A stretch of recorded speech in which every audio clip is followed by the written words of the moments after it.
It's Burkittsville 1999 and three high schoolers are hunting a local legend. This is the Blair Witch Project. So we start off with this very Venice music video. It's very 90s, probably because it's filmed in the 90s. And we go on this grocery shopping haul where camera girl debutante Heather Donahue is having fun with zooming in on things for some reason. Also joining the gang, we have Michael Williams and Joshua Leonard. These three film students decide they want to venture into the Forbidden Forest near Burkittsville. They want to basically explore this local legend of the Blair Witch, who's said to be like a witch who like does witchy things, I guess. Anyway, in a reminiscent format of a Channel 4 documentary, Heather goes on to interviewing the locals. They're trying to get some data for their documentary, trying to see what the locals think about the history of the Blair Witch Project. So most of the locals seem to believe in the folktale surrounding the Blair Witch. And take note, because it's really well shaped, this interview segment. And it's thoroughly done, unlike some horror movies that try to skip over this and only introducing it purely to give backstory on their supernatural creatures. I really do like this interview segment. It's a way to spoon feed us information, but it through a natural format that isn't shoved in your face. It definitely helps create that controversial, real atmosphere that the Blair Witch Project sets. Anyway, everyone shares anecdotes. I won't go into each individual one, but weird things set off alarms. In particular, this woman who's describing the Blair Witch or talking about her, and the child just starts acting really, really strange for some reason. I don't know, maybe it's broken. Who knows? Anyway, one of the locals called Mary Brown has supposedly saw the Blair Witch, and she has a description of what she looked like. So I think they get directed to Mary Brown by one of the other locals or something. But anyway, the first time I was watching this, right, I thought she was the witch. I'm not even kidding. She's scary, but she's a bit adorable. But she's terrifying. She looks like a witch, Anyway, the description Mary Brown gives of the Blair Witch is that she's hairy from head to toe, female, and strange looking. And according to Mary Brown, the girl who was the witch was supposedly a scientist, a historian, and a ballerina. She's triple threatening. Anyway, despite the telling of the locals, they still decide to pursue the film for whatever reason, I don't know. Transition to them in a motel, and they're all just getting pissed before they start the first day of camping. And I'd like to just mention, I definitely love this old film. I get it's set in the 90s, it is actually filmed in the 90s, but it just has a really nostalgic feel about it, and it kind of reminds me a bit of the early seasons of The Office, and I can't explain why, but it does just go with it. So it's the first day of camping.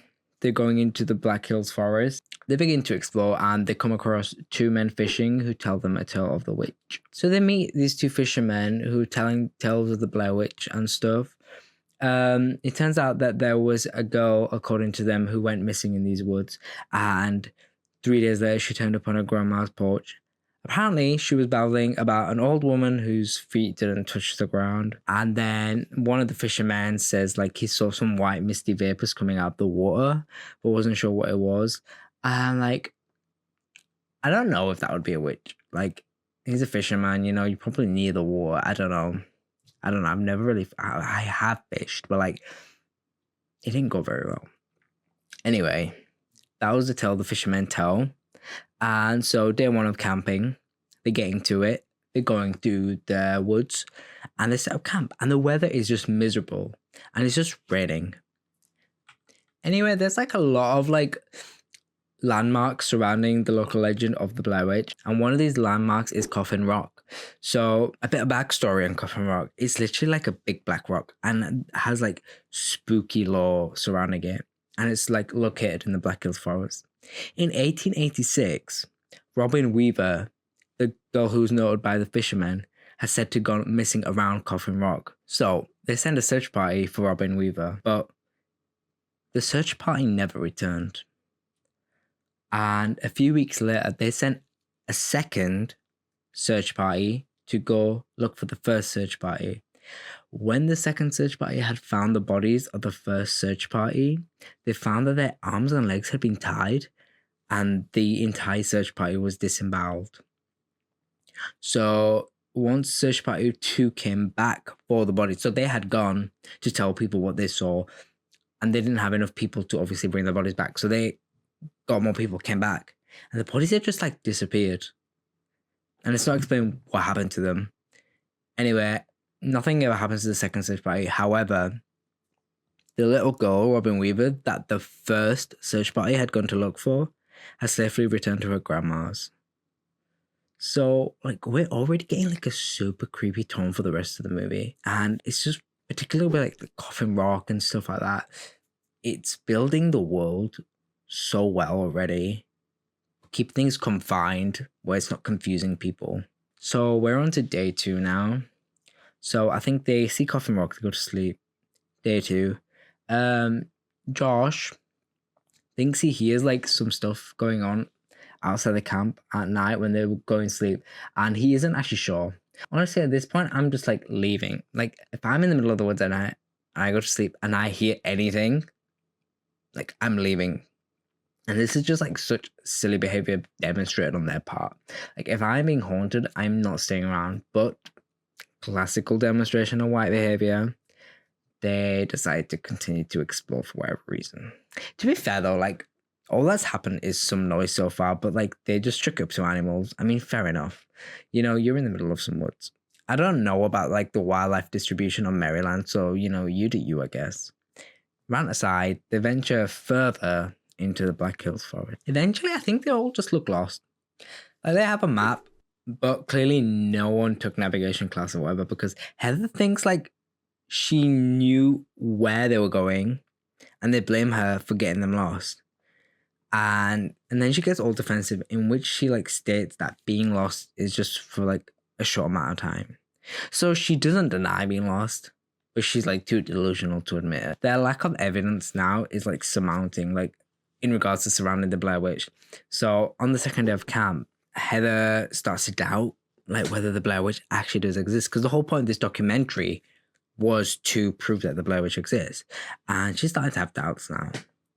And I love this. Like, I like doubt in horror movies, because then you get like the satisfying shock reaction later to things happening. And I think like Heather's doubt just comes from like the fact this girl is tired.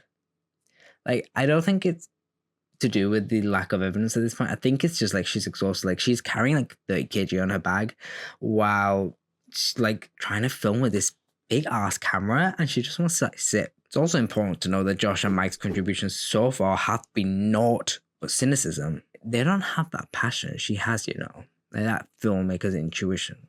Anywho, we have then a body shot of Mike's nipples, and they like begin to map out countries on him for some reason.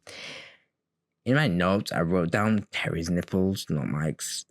I'm like just thinking like, who the hell's Terry? Like, I was not mentally like functioning. Like, what the hell's wrong? Anyway, they then try to like, so I think it's second day now. They try to like cross the creek after like constant bickering back and forth about where it is, where they're going. And the relationship between the three just definitely just starts to crumble cookie. They recall like a story Mary told them earlier, like Mary Brown, the one I said who looks like a witch. They start to recall the story that Mary told them earlier, and it was basically about a pile of rocks. And what do they stumble across? A pile of rocks. Then gather around the campfire to sing their campfire song or whatever. But yeah, so it's the end of night 2 now, and the camera is just a mess at night. Like, the pixels are like truly in an unruly state of pixelation. It's very Steve texture skin template in a 512 by 512 resolution. Geologist Heather then decides to start filming a nature documentary while she scans the ground with a big ass camera for whatever reason. So it's night now, and then they begin to hear more sounds. So they've already heard sounds, and now the previous night, and now they're hearing more sounds. And they hear the sounds like branches breaking and stuff. And Heather just says like the sounds like, well, she mentions that the sounds coming from all around them. And now Heather's just like being a cow to Michael. Well, not like a literal cow, but like, you know, in the like insultive way. Anyway, Heather's being a cow to Michael because he decides he doesn't want to have his life short-lived and just decides to stay in the same. Like, fair enough. So Heather's just exploring. Josh is about also outside, I think. They started to hear noises again, and morning comes. I think it's day 3 now. So yeah, it's day 3 now, and none of them are like sure what they heard last night, and they're like all like really, really spooked. And at this point, like both the guys are airing Heather because she won't stop recording every atom in sight, and they just decide to head back to the car. After like the past 2 days of camping. They've stayed around, I think 3 nights in the forest, like, or 3 days, 2 nights, I'm not sure. But it's about 2-3 days. They've stayed in the forest now at this point, and those pile of rocks that they see earlier that they came across just walking, they then see outside their camp tent, and they knew they had not placed them there. So then they like all get like really spooked. Like, is someone following them? They're not sure. Like, and I don't think they think it's the Blair Witch at this point, but rather they're just like being stalked by someone. And Josh and Mike just like want to get out of here. And even Heather's like increasingly nervous. So like they try to like navigate to the car. It's the morning and they like all start walking, and Heather tries to justify her routing back to the car because it's like really sporadic. She's all over the place. At this point, I don't even know if Heather believes Heather. Like, she just keeps telling them that they're trying to follow the map back to the car, but like they're not getting back to the car. Like, it's been a while ago. So they have no choice but to camp again. And Heather suggests that they camp again.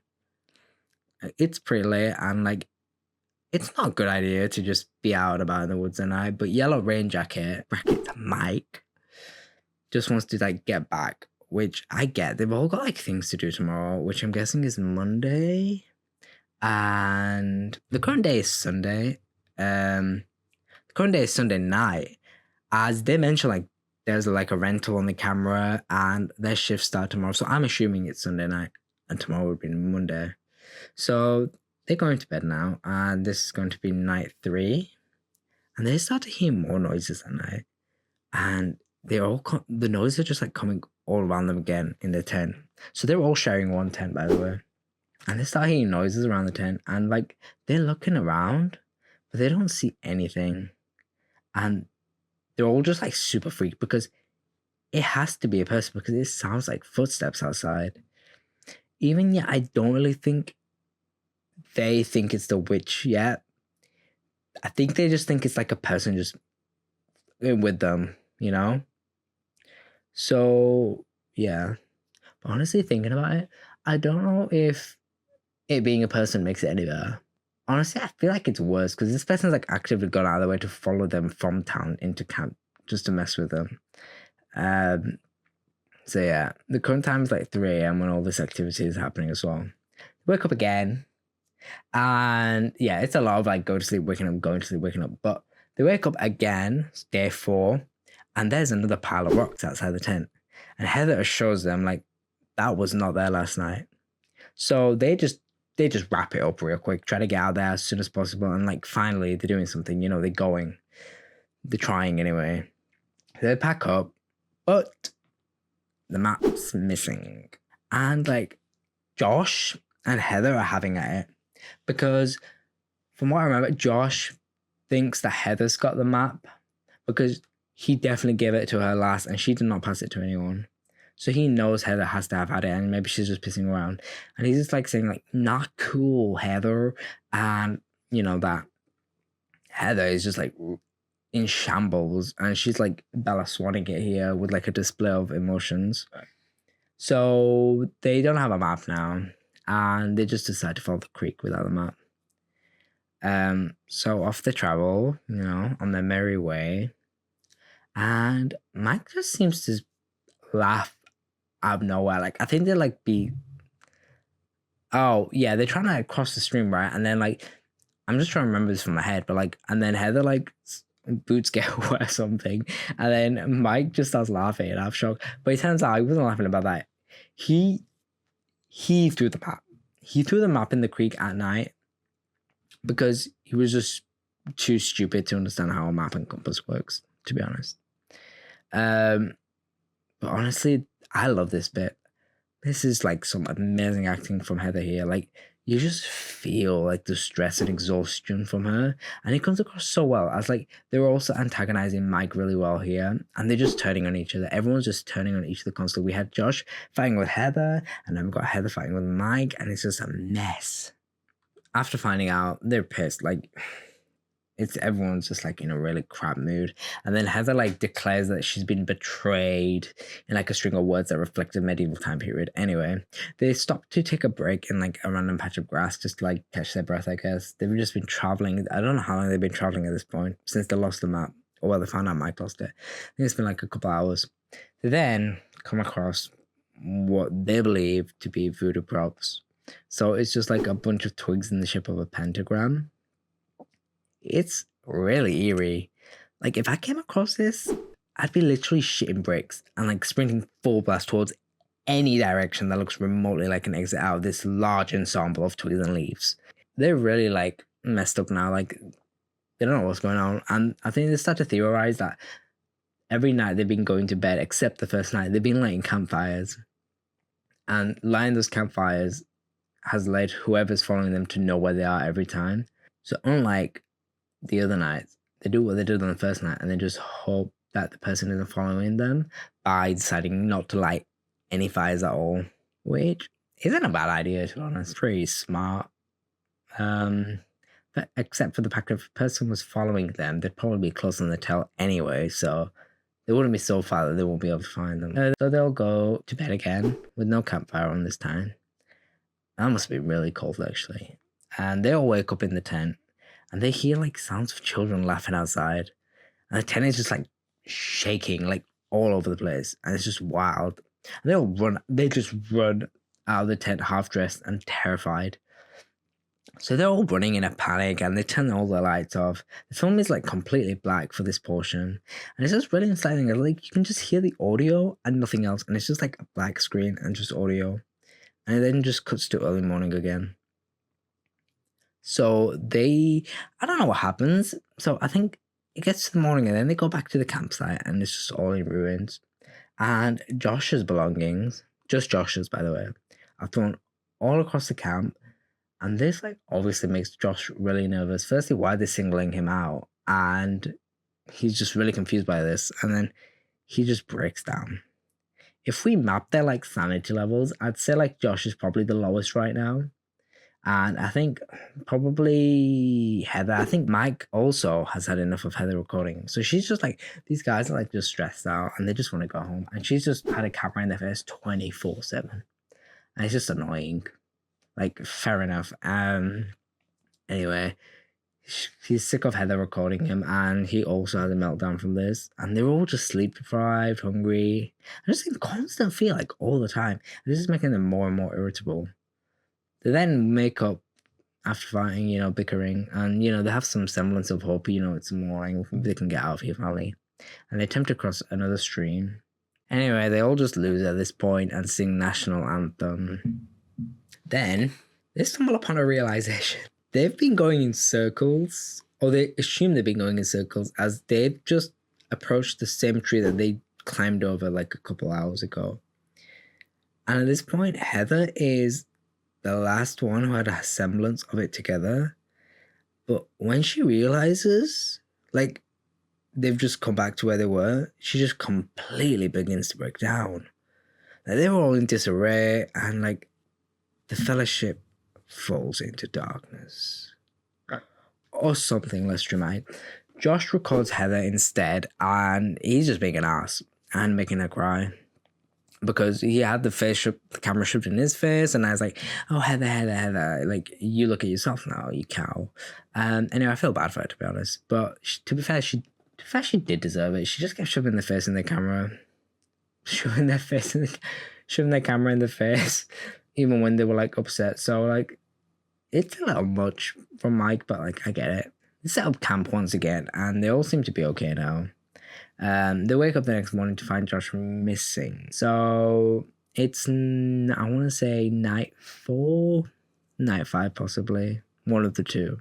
I cannot keep track at this point. Josh is missing, and obviously they don't really know what to do. Like they do try to find him. They like call out his name, but they don't know what to do. So they just decide to go east. I think they try like a different direction the previous day. So they're like, okay, we'll try east today. They both do seem to get over Josh missing a little too fast. There's not much they could have done for him, to be honest. They're both like also lost. So they sleep another night, and I don't know how many times they've been sleeping at this point. I'm surprised it hasn't come up like how they've just constantly slept and it's not that. Anyway, they sleep another night and they can hear sounds again outside, and it sounds like Josh. Like it is basically Josh's voice. So they open the tent, and I think they open the tent. Like they open the tent, but they're like the camera on the film is like all black again. So I have no idea what's happening. Which is a really fun technique actually, because they don't have to show anything, but you still can say so much just by doing that.